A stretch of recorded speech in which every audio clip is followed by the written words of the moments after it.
Welcome to the deep dive. Today we're pulling back the curtain on something you've probably seen but maybe didn't fully grasp, the auditor's opinion in a financial report. Ever wonder what those, statements really mean for a company's health? That's exactly right. Unpacking these opinions, it's sort of like getting a secret decoder ring for a company's financial story. We're going to help you understand the really critical signals auditors send and why they're so essential for, well, anyone looking to make informed decisions. Yeah, our mission for this deep dive is basically to demystify audit opinions. We want you to be able to quickly grasp the important stuff without getting tangled up in all the jargon. Okay, let's just jump right in then. When a company gets audited, what's the fundamental goal the auditor's trying to achieve? Well, the core responsibility, the main thing, is for the auditor to express an opinion on whether the financial statements are presented fairly. And the big concept here is reasonable assurance. Reasonable assurance. Okay, right. It means we aim to gather enough appropriate evidence to give, well, a very high level of confidence that those financial statements are free from significant errors or fraud. Mhm. Material misstatements, we call them. So it's about being highly confident the financial picture is accurate, but like acknowledging that in the real world, you can't guarantee absolute perfection Mm, or finding every single hidden secret. Precisely. It's reasonable assurance, not absolute. Mm. And that really comes down to inherent limitations, things inherent in the audit process itself. Okay, like what? Well, financial reporting itself involves a lot of management to judgment estimates. So there's always some uncertainty baked in. Plus, there are practical limits on how much evidence an auditor can actually get. Yeah. You can't look at every single transaction. Right. And importantly, we're not forensic investigators trying to, uncover every hidden bit of wrongdoing. Huh. Our role is focused on evaluating the fairness of the financial statements as they are presented. Okay, so think of it this way, maybe. The auditor isn't like a fortune teller guaranteeing zero future surprises, but their reasonable assurance is probably your most reliable signal that the financial map you're reading is, well, accurate enough to navigate by. That's a good way to put it. It's a very high level of trust, yeah. But it's not an impossible guarantee. Got it. So let's start with the opinion everyone really hopes to see. The unmodified, or sometimes called unqualified opinion. This is like the gold standard. Absolutely. The gold standard. When an auditor issues an unmodified opinion, it's basically a statement that the financial statements present fairly, in all material respects, the company's financial position, its results, following the established rules, like U.S. GAAP, for example. And what does that report actually confirm? Well, it confirms a few critical things. Mm. It clearly states the financials look fair. It explains that the auditor followed strict, established auditing standards like GUS. You can think of GUS as the auditor's professional playbook, basically. Right. And, really importantly, it clarifies that management, not the auditor, is responsible for actually preparing those financial statements and for maintaining the company's internal controls. Right, that division of responsibility. So here's the real takeaway then. An unmodified opinion isn't just a simple pass. It's more like a strong statement that you can generally trust the underlying financial story, that it can guide your decisions without, major hidden surprises lurking. Exactly. It's a strong vote of confidence, a clean bill of health, financially speaking. Okay, so that's the ideal scenario, the all-clear signal. But what happens when the auditor sees something important they want to highlight, maybe some context, even if it doesn't actually change their main positive opinion? I think you mentioned these extra paragraphs. Yes. Those are emphasis of matter, or EOM, and other matter, or OM paragraphs. That's for non-public companies mostly. For public companies, you might see something similar called explanatory paragraph. Okay, EOM and OM. Right. Their core purpose is just to draw your attention to something that's already properly disclosed in the financial statements that's emphasis of matter, or maybe to other things relevant to your understanding of the audit itself, which would be other matter. But the crucial point is, The crucial point is they do not modify the opinion. They don't change that overall clean opinion on the financial statements. They're just providing additional context, helpful information. gotcha. Could you give us maybe some practical examples? What sort of thing might trigger one of these paragraphs? Sure, certainly. An emphasis of matter paragraph, for instance, might be used if there's significant doubt about a company's ability to continue as a going concern, its ability to keep operating for the foreseeable future. Ah, okay. But only if management has adequately disclosed that risk and, importantly, has plans to address the concern. If they haven't, that's a different issue. Another common one is a significant change in an accounting principle. maybe they switched methods. As long as the new method is acceptable and it's all explained properly. And the other matter ones. Other matter paragraphs, you might see them if, say, the prior year's audit report isn't presented alongside the current one, or if there's a need to explain something about supplementary information that was audited, like extra schedules or something. So it's kind of like saying, okay, the car passed inspection, but just so you know, it's a vintage model and it handles a bit differently in the rain. It's context, helpful detail, not really a fault with the car itself. That's a great analogy, yeah. Hmm. So highlighting something noteworthy without changing the overall pass grade. Okay, good. Now, we've talked about the gold standard, the clean bill of health, but what if the financial statements aren't quite perfect?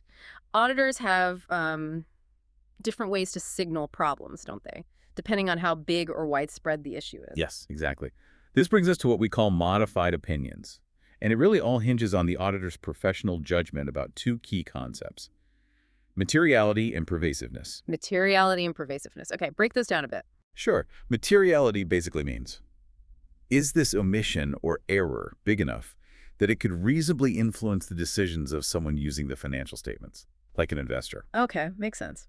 And pervasiveness is about how widespread or fundamental the issue is. Does it just affect one specific account or area, or does it kind of taint the whole financial picture?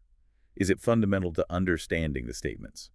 Got it. So how do those concepts lead to different opinions? Right.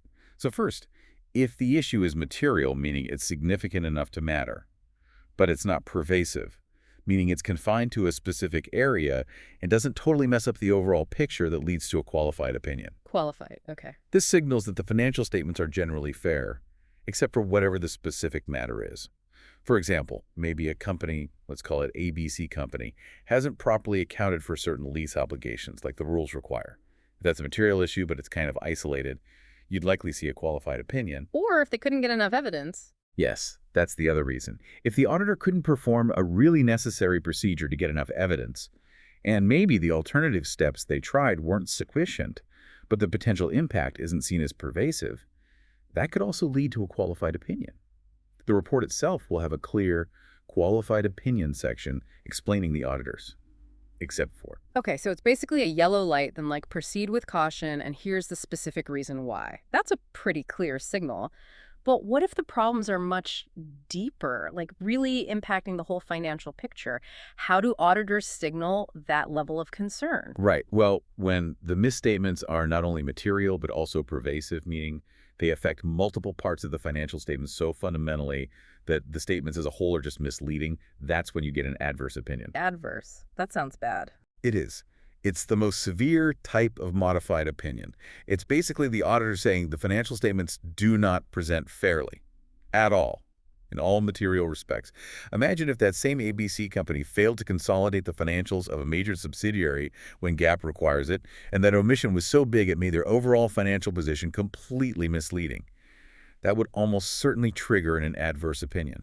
It's the ultimate red flag. Wow, okay. And what's the third scenario? You mentioned there was another way things could go besides qualified or adverse, when an auditor just can't offer an opinion. Exactly. That's the disclaimer of opinion. This is issued when the auditor simply cannot express an opinion on the financial statements, period. This happens in pretty extreme situations. Like what? Well, one major reason is a severe scope limitation. The auditor just couldn't gather enough appropriate evidence to form a basis for an opinion, and the potential effects of whatever they couldn't check are considered both material and pervasive. So it's not just one area, it could affect anything. For example, maybe we were unable to get audited financial statements supporting a company's huge investment in a foreign affiliate. If that investment is critical, we might not be able to form an opinion on the overall financials. So just not enough information. Right, or not enough reliable information. The other really critical reason for a disclaimer is if the auditor is not independent with respect to the client, independence is fundamental. If it's compromised, the auditor must disclaim an opinion. In these cases, the auditor isn't saying the statements are definitely wrong. They're saying, look, I don't have enough information, or I'm not in an objective position to even tell you if they're right or wrong. Okay, so let me recap that. A qualified opinion is like a specific warning about one area. An adverse opinion is a fundamental rejection, saying the whole picture is misleading. And a disclaimer is like the auditor stepping back and saying, I can't vouch for any of this. It really seems to boil down to how severe and how widespread the issues are that they find. It's a perfect summary. Severity and pervasiveness are the key drivers. Now, beyond the main opinion itself, qualified, adverse, whatever, are there other parts of the report that give you even more insight? Mm. Maybe into what kept the auditors particularly busy, the tricky parts. Yes, absolutely. Yeah. These are the key audit matters, or CAMs, for non-public companies, and critical audit matters, or CAMs, for public companies. Cams and cams, okay. Right. Key audit matters, CAMs, are those things that were communicated with the company's governance body, like the board or audit committee, that, in the auditor's professional judgment, were of most significance during the audit. It's really important to understand these are not necessarily problems that led to a modified opinion. They're just important areas of focus, highlights, if you will. So it's not a red flag in itself, but more like a spotlight shining on where the audit team really had to, roll up their sleeves and apply significant judgment. Exactly. And for public companies, critical audit matters, or CAMs, are defined a bit more specifically. They are matters from the current period's audit that were communicated to the audit committee and involved especially challenging, subjective, or complex auditor judgments. Challenging, subjective, complex. Yeah. Auditors are generally expected to identify at least one CAM in most audits of public companies these days. And this is incredibly valuable for users of the financial statements because it tells you exactly where the auditor faced complexities. Maybe he was assessing the valuation of some really complex financial instruments, or dealing with highly technical revenue recognition rules, or judging the adequacy of a litigation reserve. This seems like an incredibly powerful insight for you, the reader. It kind of pulls back the curtain a bit more, doesn't it? It tells you exactly where the auditor had to make those tough calls, giving you a much deeper understanding of the company's specific financial complexities, beyond just the final bottom line opinion. It really does offer significant transparency into the audit process itself. Okay, this might seem basic, but let's clarify something often misunderstood. If the auditor is giving this big opinion, does that mean they actually prepared the financial statements? Because I think people sometimes get confused about the roles here. There's a clear division of labor, right? Oh, that's a very common misconception, and it's crucial to clarify. Yeah. Absolutely. Management holds the primary responsibility. They are the ones accountable for preparing and fairly presenting the financial statements, making sure they follow the applicable rules, like GAAP. Management prepares them. Got it. And management is also responsible for designing, implementing, and maintaining the company's internal controls. The systems and processes that help ensure those financial statements are free from material misstatement, whether it's due to error or fraud. Okay, so management builds the statements and the control system. What's the auditor's specific role in that equation then? The auditor's responsibility is quite distinct. Our job is to express an independent opinion on those financial statements that management prepared. We do this by obtaining reasonable assurance, there's that term again, that the statements are free from material misstatement. And of course, we have to comply with all the relevant ethical requirements and auditing standards throughout the whole process. So going back to an earlier analogy maybe, management builds the house, designs the structure, puts up the walls. Exactly. And the auditor is like the independent inspector who comes in afterwards. Right, the inspector checks if it meets the building codes, if it's structurally sound. Precisely. The inspector doesn't build the house, but they verify its integrity based on established standards. We verify the fairness of the financial statements based on established accounting and auditing standards. That's a really helpful way to think about it. Okay, let's bring it all together. Why should you, our listener, really care about all these different audit opinions and paragraphs? What stands out about how this knowledge can actually be applied in, your own world? Well, understanding audit opinions genuinely empowers you. It really does. For investors, it's obviously essential for quickly identifying potential risks or, conversely, gaining confidence in a company's financial reporting before you put your money in. Makes sense. For potential business partners, maybe suppliers or lenders, it helps you assess the reliability of the financial information before you decide to enter into critical collaborations or extend credit. Yeah, absolutely. And really, for anyone who just consumes financial news or reads company reports, even casually, knowing this stuff transforms you into a much more sophisticated reader.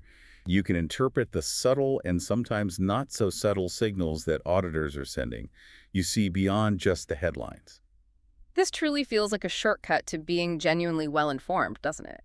It gives you this powerful lens to view financial statements that frankly, most people probably just glance over or find intimidating. It really does level the playing field a bit, knowledge-wise. So today, we really broke down the auditor's report, didn't we? From that clean bill of health, the unmodified opinion, all the way through the various signals of concern, qualified, adverse, and that disclaimer. You hopefully now have a much clearer idea of the difference and, crucially, why each one matters for understanding a company's financial health. And maybe this raises an important final question for you to think about. Given those inherent limitations we discussed in an audit, the fact that it only provides reasonable assurance, it's based on estimates, and it isn't primarily designed to detect deeply concealed fraud, what additional information, perhaps non-financial information, might you want to seek out to get an even fuller picture of a company's stability and its future prospects? Something beyond just the audit report itself. That's a great thought to leave folks with. Thanks so much for joining us on this deep dive. Until next time, keep that curiosity flowing.